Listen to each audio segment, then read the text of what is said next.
শুভেচ্ছা,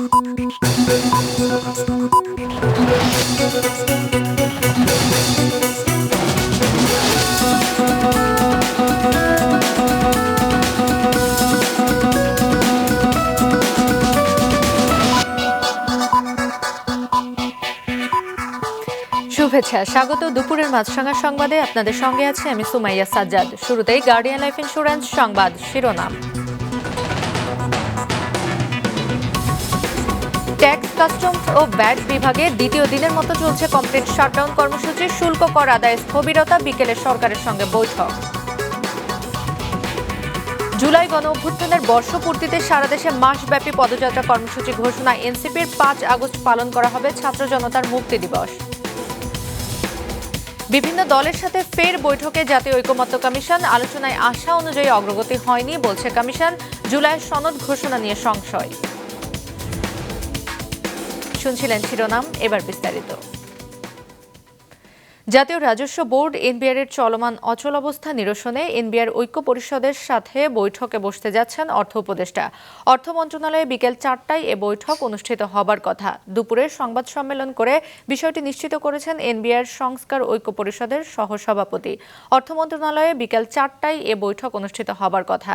এনবিআর সংস্কার ঐক্য পরিষদের সহসভাপতি জানান, তাদের ২০ জনের একটি প্রতিনিধি দল এ বৈঠকে অংশ নেবে। এর আগে সকালে জাতীয় রাজস্ব বোর্ড চেয়ারম্যানের অপসারণ ও সব পক্ষের অংশগ্রহণের ভিত্তিতে রাজস্ব খাতের সংস্কারের দাবিতে দ্বিতীয় দিনের মতো কমপ্লিট শাটডাউন ও মার্চ টু এনবিআর কর্মসূচি পালন করেন এনবিআর সংস্কার ঐক্য পরিষদ। সকাল থেকে আগারগাঁওয়ের এনবিআর ভবনের সামনে জড়ো হতে শুরু করেন ঢাকা সহ বিভিন্ন জেলার কাস্টমস, ভ্যাট ও কর অফিসের কর্মকর্তা কর্মচারীরা।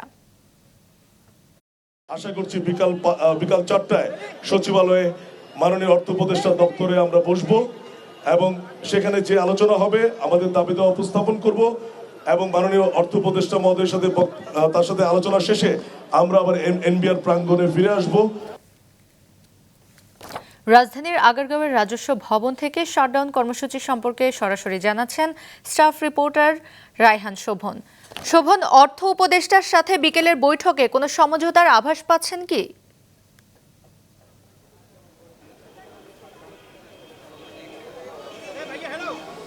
সুমেয়া, তারা আমাদেরকে যে বিষয়টি নিশ্চিত করেছে, তারা ৪টার দিকে যে বৈঠক হবার কথা আছে সেই বৈঠকেই তাদের দাবি দেওয়াগুলো তুলে ধরবেন এবং তারা কিভাবে সংস্কারটা করতে চাচ্ছেন সেই বিষয়গুলো তারা তুলে ধরবেন এবং সেখান থেকে তারা আশা করছেন যে আসলে একটি সিদ্ধান্ত আসবে। এর আগে তারা আমাদেরকে যে বিষয়টি বলেছেন, এই যে এনবিআর যে সংস্কার এবং অর্থাদেশের মাধ্যমে এনবিআর বিলুপ্তি, রাজস্ব বিভাগ এবং নীতি বিভাগ আলাদা করার বিষয়টি তাদের কাছ থেকে কোনো রকম মতামত না নিয়ে এই বিষয়টি করা হয়েছে, যে কারণে তারা কিন্তু এখন পর্যন্ত ২ মাস যাবৎ তারা আন্দোলন করছে এবং আজকে পর্যন্ত ২ দিনের মতো কমপ্লিট শাটডাউন এবং road to march for NBR কর্মসূচি পালন করছেন এবং সকাল থেকে তারা বিভিন্ন অঞ্চল থেকে এখানে উপস্থিত হয়ে তারা একটি দাবি জোরালোভাবে তুলে ধরেছেন। সেটি হচ্ছে এই যে এনবিআরের সংস্কার কার্যক্রম সেটি সম্পূর্ণভাবে নিশ্চিত হচ্ছে না শুধুমাত্র এনবিআর চেয়ারম্যানের কারণে, যে কারণে তারা এনবিআর চেয়ারম্যানের অপসারণ দাবি করেছেন এবং আজকের যে বৈঠক হবে সেখানে কাস্টমস এবং ট্যাক্স বিভাগ থেকে 10 জন করে 20 জন প্রতিনিধি উপস্থিত থাকবেন এবং সেই বৈঠকে এনবিআর চেয়ারম্যান উপস্থিত থাকবে না বলে তারা আমাদেরকে নিশ্চিত করেছেন এবং তারা আশা করছেন সেই বৈঠক থেকে একটি যৌক্তিক সিদ্ধান্ত আসবে, যে সিদ্ধান্তের মাধ্যমে এই আন্দোলনের ভবিষ্যৎ আসলে নির্ধারিত হবে। এই আন্দোলন চলবে কি চলবে না এবং তারা পরবর্তীতে কি সিদ্ধান্ত নেবেন এই বৈঠকের মাধ্যমে আসলে নির্ধারিত হবে। সুমাইয়া, ধন্যবাদ শোভন। রাজস্ব ভবন থেকে এনবিআর এর শাটডাউন কর্মসূচি ও এর প্রভাব সম্পর্কে সরাসরি জানালেন স্টাফ রিপোর্টার রায়হান শোভন। এদিকে এই কর্মসূচির কারণে চট্টগ্রাম বন্দর ও বেনাপোল সহ দেশের সব কাস্টমস হাউস ও শুল্ক স্টেশনের কার্যক্রম বন্ধ রয়েছে। চট্টগ্রাম কাস্টমসের সামনে জড়ো হয়ে শাটডাউন কর্মসূচি পালন করছেন কাস্টমস কর্মকর্তা কর্মচারীরা। এতে পণ্য খালাসের জন্য নতুন শুল্কায়ন হচ্ছে না। আগে শুল্কায়ন করা পণ্য খালাস করছে বন্দর কর্তৃপক্ষ। তারা জানায়, শুল্কায়ন বন্ধ থাকলে বন্দরে পণ্য জট দেখা দেবে। এদিকে দ্বিতীয় দিনের মতো দিনাজপুরের হিলিতে কমপ্লিট শাটডাউন কর্মসূচি পালন করছেন কাস্টমস কর্মকর্তা কর্মচারীরা। একই অবস্থা বেনাপোল ও সোনা মসজিদ স্থলবন্দরেও। পণ্য শুল্কায়ন না হওয়ায় বিপাকে পড়েছেন ব্যবসায়ীরা। গাড়ি বন্দরে পড়ে আছে, এই জন্য আমদানিকারকরা ভর্তুকি দিতে হবে, যারা এলসি নগদ টাকা এলসি করেছে ব্যাংক ইন্টারেস্ট দিতে হবে, যাদের মার্জিনে আছে তাদেরও ব্যাংক ইন্টারেস্ট দিতে হবে, মালগুলো ঢুকতে দেরি হবে, এই জন্য গাড়ি ভাড়া বৃদ্ধি পাবে, মানে ইম্পোর্টাররা আমদানিকারকরা বিভিন্নভাবে ক্ষতিগ্রস্ত হবে। সরকার এই কাস্টমস বা এনবিআরের সঙ্গে যে একটা মতবিরোধ চলছে, এটা যত দ্রুত সম্ভব তারা তাদের মধ্যে বসে আলোচনার মাধ্যমে হোক বা যে কোনো মাধ্যমে হোক না কেন, এটা দ্রুত সমাধান করে স্বাভাবিক অবস্থায় ফিরে নিয়ে আসা। কিছুক্ষণ আগে চট্টগ্রাম হিলি ও চাঁপাইনবাবগঞ্জ থেকে শুল্ক কর্মকর্তা কর্মচারীদের কর্মবিরতির প্রভাব সম্পর্কে জানিয়েছেন সহকর্মীরা। এভাবে চলতে থাকলে আসলে বন্দরে কন্টেনার জট বাড়বে এবং তার ফলে বন্দরের স্বাভাবিক কার্যক্রম ব্যাহত হবে। যদিও বন্দরের অপারেশনাল কার্যক্রম এখনও চালু আছে, তবে বন্দরে কাস্টমসের যেসব কর্মকর্তারা থাকেন এবং যারা বন্দরে স্ক্যানিং করেন এবং মালগুলি খালাস করার জন্য ছাড় দেন, তাদের কার্যক্রম বন্ধ আছে, ফলে মালগুলি বেরোতে পারছে না। এছাড়া যেসব জাহাজের রপ্তানির ডেট আছে, যেসব প্রতিষ্ঠানের রপ্তানির ডেট আছে, তারা সময় মতো রপ্তানি করতে পারছে না এবং এই ডেডলাইন যদি তারা মিট করতে না পারে সেটা দেশের জন্য, দেশের সুনামের ক্ষতি হবে এবং ভবিষ্যতে তারা অর্ডার পাবেন না। সবকিছু মিলিয়ে আসলে অর্থনীতির উপরে বড় ধরনের একটা চাপ এবং সংশ্লিষ্ট সবাই আশা করছেন এই সমস্যার যেন দ্রুত সমাধান হয়। আমার পিছনে দেখতে পাচ্ছেন যে ভারতীয় আমদানিকৃত পণ্যবাহী ট্রাকগুলো সেগুলো দাঁড়িয়ে রয়েছে খালাসের অপেক্ষায়। এগুলো কিন্তু যেদিন ঢুকে আসলে সেই দিনই কিন্তু খালাস হয়ে চলে যাওয়ার কথা, কিন্তু কাস্টমসের এই কমপ্লিট শাটডাউনের কর্মসূচির কারণে কিন্তু তারা কোনো কার্যক্রম করছে না, যার কারণে কিন্তু এসব পণ্য খালাস করতে পারেননি আমদানিকারকরা। আমি বন্দরের আমদানিকারকদের সাথে কথা বলেছি, তারা যেটি বলছেন আসলে কাস্টমস কর্মচারীরা তারা কিন্তু আমদানিকৃত পণ্যের যে বিল অফ এন্ট্রি সাবমিট বা পরীক্ষণ শুল্ক এগুলো কিন্তু করছে না, যার কারণে কিন্তু বন্দরে তাদের আমদানিকৃত পণ্যগুলো হলটেজ অবস্থায় রয়েছে। ভারতের মেহদিপুরেও প্রায় 200 থেকে 250 গাড়ি আটকে আছে। কাস্টমস কর্মকর্তারা জানিয়েছেন তাদের কেন্দ্রীয় কর্মসূচি হিসাবে চাঁপাইনবাবগঞ্জের সোনামুড়িতে এই কর্মসূচি গতকাল থেকে চলছে। কেন্দ্রীয় নির্দেশনা পেলে তারা এই আন্দোলন স্থগিত করবেন। তারা জানিয়েছেন যে এই বিষয়ে গতকাল থেকে তারা আলোচনার মাধ্যমে সমাধানের আহ্বান জানিয়েছেন। জুলাই গণঅভ্যুত্থানের প্রথম বর্ষপূর্তিতে সারা দেশে মাসব্যাপী কর্মসূচি ঘোষণা করেছে জাতীয় নাগরিক পার্টি এনসিপি। সার্জিস আলম ও অনিক রায়কে প্রধান করে ঘোষণা করা হয়েছে উদযাপন কমিটি। কেন্দ্রীয় কার্যালয়ের সংবাদ সম্মেলনে দলের আহ্বায়ক নাহিদ ইসলাম জানান, কর্মসূচি শুরু হবে শহীদ আবু সাইদের কবর জিয়ারতের মধ্য দিয়ে। 16 জুলাই বৈষম্য বিরোধী শহীদ দিবস পালন ও 3রা আগস্ট কেন্দ্রীয় শহীদ মিনারে পাঠ করা হবে ছাত্র জনতার ইশতেহার। এছাড়া ছাত্র জনতার মুক্তি দিবস উদযাপন করা হবে 5 আগস্ট। এখনো জুলাই ঘোষণাপত্র প্রকাশ এবং আওয়ামী লীগ নিষিদ্ধ না করায় ক্ষোভ জানিয়ে নাহিদ বলেন, প্রয়োজনে গণঅভ্যুত্থানে অংশগ্রহণকারীরা ঘোষণাপত্র দেবে। নির্বাচনের আগে বিচারের রোডম্যাপের দাবিও জানান তিনি। বলেন, যারাই ক্ষমতায় আসুক বিচার প্রক্রিয়া চালিয়ে যাওয়ার প্রতিশ্রুতি থাকতে হবে। দেশ গড়তে জুলাই পদযাত্রা, এটি আমাদের ট্যাগলাইন। আমরা 64টি জেলায় যাব, আমরা শহীদ পরিবারদের কাছে যাব, শহীদের কবর জিয়ারত করব, আহত যোদ্ধাদের সাথে কথা বলবো এবং অভ্যুত্থানকারী এবং বাংলাদেশের সাধারণ ছাত্র জনতা যারা রয়েছেন তাদের সাথে কথা বলবো। তাদের যে আকাঙ্ক্ষা ছিল জুলাই নিয়ে, সেই আকাঙ্ক্ষার কথা আমরা শুনবো। বিভিন্ন রাজনৈতিক দলের সাথে আজ আবার জাতীয় ঐকমত্য কমিশনের বৈঠক হচ্ছে। আলোচনায় আশা অনুযায়ী অগ্রগতি হয়নি সূচনা বক্তব্যে বলেছেন কমিশনের সহ সভাপতি অধ্যাপক আলী রিয়াজ। জুলাইয়ের সনদ ঘোষণা নিয়ে সংশয় প্রকাশ করেছেন তিনি। সকালে রাজধানীর ফরেন সার্ভিস একাডেমিতে কমিশনের দ্বিতীয় পর্যায়ের বৈঠকের 7ম দিনের প্রারম্ভিক বক্তব্যে আলী রিয়াজ আরও বলেন, কমিশন কারো প্রতিপক্ষ নয়। দলগুলোর দাবির কারণে অনেক প্রস্তাব থেকে কমিশন সরে এসেছে। সংস্কার প্রস্তাবের এখনো মীমাংসা না হওয়া বিষয়গুলো নিয়ে আজকের বৈঠকে আলোচনা হবে। এর আগে দ্বিতীয় পর্যায়ের 6টি বৈঠকে 9টি এজেন্ডা নিয়ে রাজনৈতিক দলগুলোর মধ্যে মতবিনিময় হয়েছে। গত বুধবারের বৈঠকে সংবিধানের 70 অনুচ্ছেদ পরিবর্তনের বিষয়ে দলগুলো একমত হয়েছে। সকলে মিলে আবারও এমন একটা জায়গা দাঁড়াতে হবে যেখানে দলের বাইরে গিয়ে, ব্যক্তির বাইরে গিয়ে, আমাদের আকাঙ্ক্ষার বাইরে গিয়ে জনগণের আকাঙ্ক্ষার একটা বড় রকমের প্রতিফলন যেন আমরা করতে পারি। আমাদের উপর একটা দায়িত্ব অর্পিত হয়েছে, একটা অভূতপূর্ব সুযোগ তৈরি হয়েছে। এটা আমাদের দায়, এটা আমাদের দায়িত্ব। আমরা সকলে মিলে সেই জায়গায় যেন যেতে পারি, সেই চেষ্টাটা আমাদের অব্যাহত রাখতে হবে। রাজনৈতিক দলের সঙ্গে জাতীয় ঐকমত্য কমিশনের বৈঠকের সবশেষ খবর ফরেন সার্ভিস একাডেমি প্রাঙ্গণ থেকে সরাসরি জানাচ্ছেন সিনিয়র রিপোর্টার হাসনাইন তানভীর। তানভীর, নতুন কোনো বিষয়ে বৈঠকের ঐকমত্য হয়েছে কি?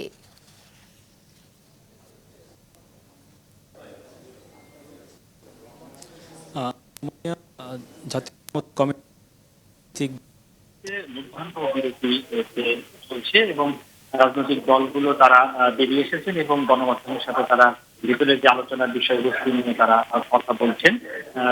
সপ্তম দিনের যে সেশনটি ছিল সেই সেশনটির আলোচনা কিন্তু শুরু হয়েছে যে এনসিসি যেটি ছিল সেটি নাম পরিবর্তন করে কাঠামো এবং নাম পরিবর্তন করে সাংবিধানিক এবং সংবিধিবদ্ধ কমিটি গঠন যে নামটি করা হয়েছে এবং তার যে প্রক্রিয়া এবং তার যে সদস্যরা রয়েছে তার নিয়ে কিন্তু এই প্রথম সেশনটি জুড়ে আলোচনা হয়েছে এবং সেই আলোচনায় গত বুধবারে যেমনটি ছিল আজও কিন্তু একই অবস্থা রয়েছে। এর পক্ষে যারা রয়েছেন তারা আগের অবস্থা একই অবস্থা রয়েছে, এর পক্ষে যারা আগের রয়েছেন তারা আজকের আলোচনায় পক্ষে যুক্তি তুলে ধরেছেন।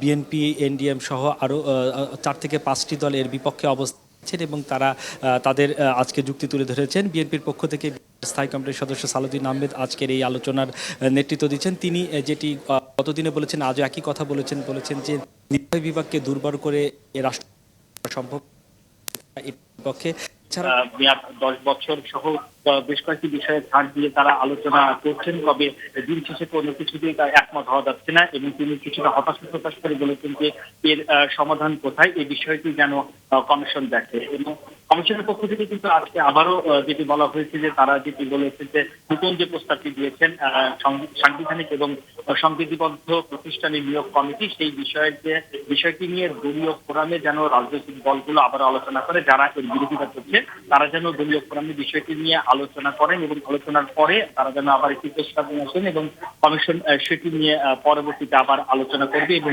সে সময় সিদ্ধান্ত নেওয়া যায় কিনা সেটি দেখবেন। তবে মধ্যাহ্ন বিরতির পরে নতুন বিষয় নিয়ে একটা আলোচনা হবে। আজকে হয়তো রাষ্ট্রপতি নিয়োগ প্রক্রিয়া এবং উচ্চকক্ষ নিম্নকক্ষেও বিভিন্ন যে এজেন্ডাগুলো রয়েছে, যে 9টি বিষয় রয়েছে সংস্কারের, সেই 9টি বিষয়ের মধ্যে অন্য কোনো বিষয় নিয়ে হয়তো দ্বিতীয় সেশনে আলোচনা হবে। তো এখন পর্যন্ত রাজনৈতিক দলগুলো কোনো বিষয়ে কোনো ঐক্যমতে এখনো আসতে পারেনি, আলোচনা চলছে। সন্ধ্যা নাগাদ এই আলোচনা শেষে রাজনৈতিক দলগুলো এবং কমিশনের পক্ষ থেকে ব্রিফ করা হবে, তখন আমরা এর বিস্তারিত জানতে পারবো। এই ছিল আমার কাছে ধন্যবাদ তানভীর। বিভিন্ন দলের সঙ্গে ঐকমত্য কমিশনের বৈঠক সম্পর্কে জানালেন সহকর্মী হাসনায়েন তানভীর। কুমিল্লার মুরাদনগরে এক নারীকে ধর্ষণের মামলার মূল আসামি ফজর আলীকে রাজধানীর সায়দাবাদ থেকে গ্রেফতার করেছে পুলিশ। বিষয়টি নিশ্চিত করেছেন কুমিল্লা জেলা পুলিশ সুপার নাজির আহমেদ খান। এছাড়া ধর্ষণের শিকার নারীর বিবস্ত্র ভিডিও ধারণ করে সামাজিক যোগাযোগ মাধ্যমে ছড়িয়ে দেওয়ায় অভিযোগের কুমিল্লার বিভিন্ন স্থানে অভিযান চালিয়ে অনিক, সুমন, রমজান ও বাবু নামের আরও 4 জনকে গ্রেফতার করেছে পুলিশ। তারা সবাই জেলার মুরাদনগরের পাঁচকিত্তা এলাকার বাসিন্দা। গেল বৃহস্পতিবার হোমনা থেকে মুরাদনগরে বাবার বাড়িতে বেড়াতে গেলে ধর্ষণের শিকার হন ওই নারী। এ সময় তার চিৎকারে আশেপাশের লোকজন ফজর আলীকে আটক করে মারধর করে। পরদিন ফজর আলীকে আসামি করে মামলা করেন ভুক্তভোগী নারী। এদিকে নোয়াখালীর হাতিয়ায় কিশোরী অপহরণের পর 5 মাস আটকে রেখে ধর্ষণের ঘটনায় চট্টগ্রামের ফটিকছড়ি থেকে জাহেদ হাসান নামের একজনকে গ্রেফতার করেছে র্যাব। অন্যদিকে গাইবান্ধার গোবিন্দগঞ্জে শিশু ধর্ষণের ঘটনায় গণপিটুনিতে নিহত হয়েছে অভিযুক্ত হাবিল মিয়া। নিম্ন আদালতের বিচারকদের চাকরি শৃঙ্খলা বিধি অনুমোদন ও গ্রহণ করে 2018 সালের আপিল বিভাগের রায় স্থগিত করেছে আপিল বিভাগ। একই সঙ্গে যে আদেশ দিয়েছিলেন আপিল বিভাগ, এর বিরুদ্ধে আপিলের অনুমতি দিয়েছেন সর্বোচ্চ আদালত।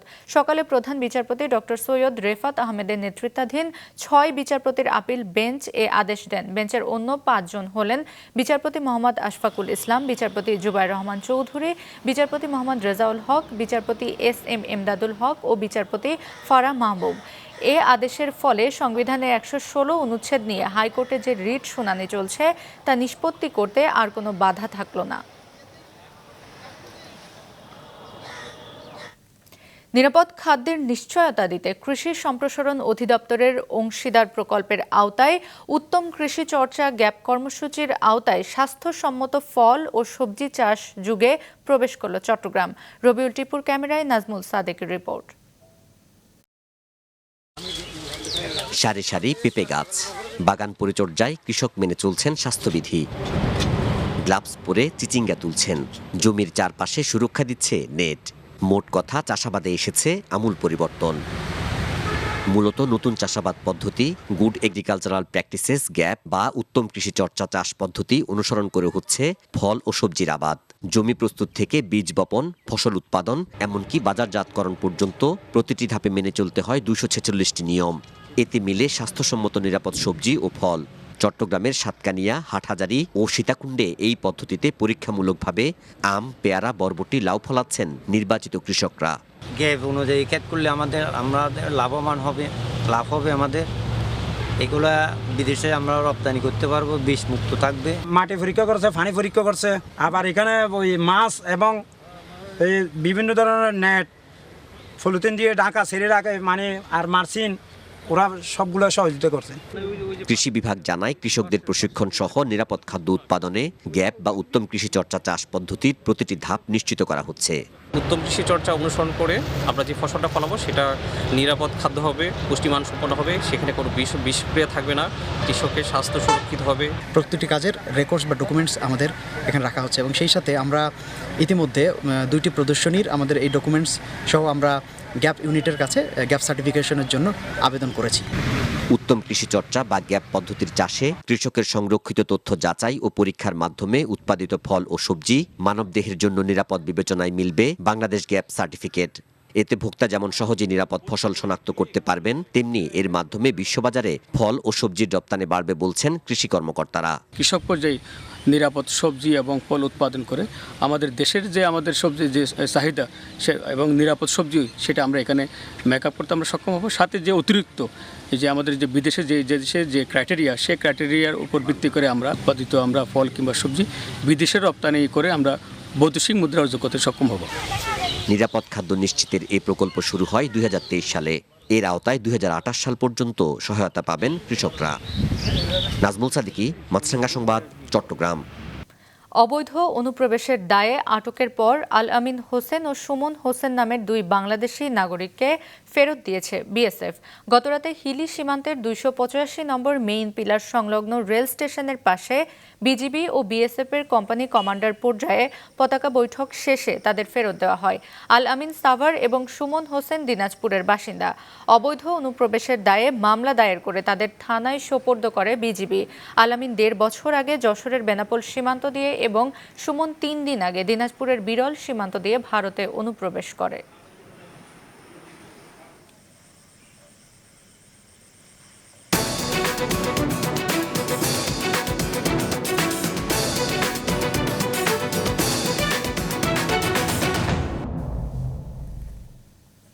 গাজায় ইসরায়েলি বাহিনীর হামলায় একদিনে আরও অন্তত 81 প্যালেস্টাইনি নিহত ও 4 শতাধিক আহত হয়েছেন। প্রত্যক্ষদর্শী ও আল শিফা হাসপাতালের কর্মীদের তথ্য অনুযায়ী গাজার একটি স্টেডিয়ামের কাছে ইসরায়েলি বাহিনীর বোমা হামলায় শিশুসহ অন্তত 11 জন নিহত হয়। উদ্বাস্তু হাজারো প্যালেস্টাইনি ও স্টেডিয়ামে তাঁবুতে আশ্রয় নিয়েছিলেন।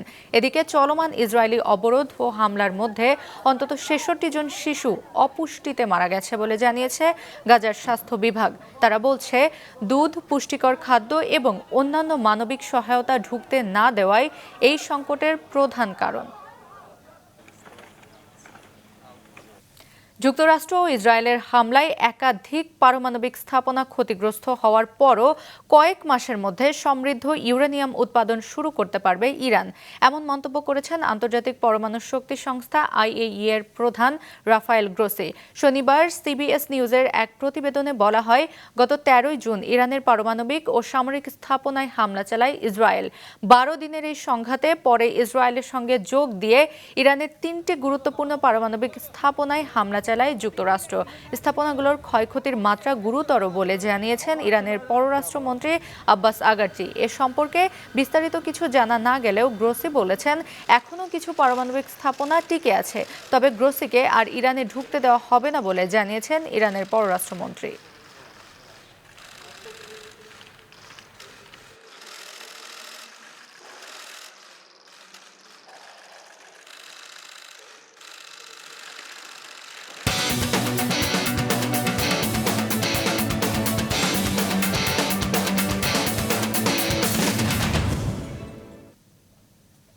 মেয়েদের এএফসি এশিয়ান কাপ বাছাইয়ে আজ বাহরাইনের মুখোমুখি হচ্ছে বাংলাদেশ। মিয়ানমারের ইয়াঙ্গুনে সন্ধ্যা 6:30টায় শুরু হবে ম্যাচটি। ফিফা র্যাঙ্কিংয়ে বাংলাদেশের চেয়ে এগিয়ে রয়েছে বাহরাইন। বাংলাদেশের অবস্থান 128 নম্বরে, যেখানে বাহরাইন আছে 92তম অবস্থানে। সি গ্রুপে বাহরাইন ছাড়াও লাল সবুজ মেয়েদের প্রতিপক্ষ তুর্কমেনিস্তান ও স্বাগতিক মিয়ানমার। এই আসরকে সামনে রেখে জর্ডান ও ইন্দোনেশিয়ার বিপক্ষে প্রস্তুতি ম্যাচ খেলেছে কোচ পিটার বাটলারের শিষ্যরা। ওই দুটি ম্যাচে ড্র করায় আত্মবিশ্বাসী লাল সবুজের মেয়েরা। গ্রুপ সেরা দল আগামী বছর অস্ট্রেলিয়ার অনুষ্ঠেয় মেয়েদের এএফসি এশিয়ান কাপের মূল পর্বে অংশ নেবে।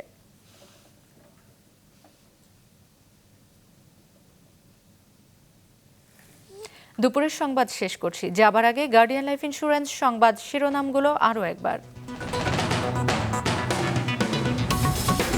ট্যাক্স, কাস্টমস ও ভ্যাট বিভাগে দ্বিতীয় দিনের মতো চলছে কমপ্লিট শাটডাউন কর্মসূচি। শুল্ক কর আদায়ে স্থবিরতা, বিকেলে সরকারের সঙ্গে বৈঠক। জুলাই গণ অভ্যুত্থানের বর্ষপূর্তিতে সারা দেশে মাসব্যাপী পদযাত্রা কর্মসূচি ঘোষণা এনসিপির। 5 আগস্ট পালন করা হবে ছাত্র জনতার মুক্তি দিবস। বিভিন্ন দলের সাথে ফের বৈঠকে জাতীয় ঐকমত্য কমিশন। আলোচনায় আশা অনুযায়ী অগ্রগতি হয়নি বলছে কমিশন। জুলাইয়ের সনদ ঘোষণা নিয়ে সংশয়। এই ছিল এখনকার মতো। ফেসবুকে আপডেট পেতে ভিজিট করুন মাছরাঙা টেলিভিশনের পেজে। ইউটিউব চ্যানেলেও দেখতে পারেন আমাদের সংবাদ, প্রতিবেদন এবং অনুষ্ঠান। আমাদের পরবর্তী সংবাদ বিকেল 5টায় দেখার আমন্ত্রণ রইল।